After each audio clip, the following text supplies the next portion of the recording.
ଆଜି ଦେଖିବାକୁ ପାଇବେ ଆଜି ସୁଗନ୍ଧା ସୁନେନାକୁ ଛୁରୀ ଦେଖାଇ ଧମକାଇବ ଆଉ କହିବ ତୋତେ ବିବେକ ଜୀବନରୁ ସବୁଦିନ ପାଇଁ ଚାଲିଯିବାକୁ ହବ। ତାପରେ ସୁନେନା କହିବେ ମୁଁ ମୋ ସ୍ୱାମୀ ଆଉ ପରିବାରକୁ ଛାଡ଼ି କୁଆଡ଼େ ଯିବି ସୁଗନ୍ଧା। ପୁଣି ସୁଗନ୍ଧା କହିବ ଯିବାକୁ ତ ତୋତେ ପଡ଼ିବ। ମୁଁ ମୋ ଶଙ୍ଖା ସିନ୍ଦୁର କାହାକୁ ବି ଭାଗ କରିବାକୁ ଦେବିନି।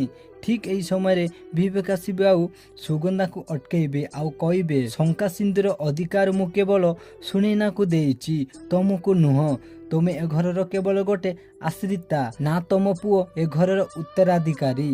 ତାପରେ ବୁଲବୁଲ ଦେବୀ ଆସି କହିବେ ତୁ ଏ କ'ଣ କରୁଛୁ ବିବେକ?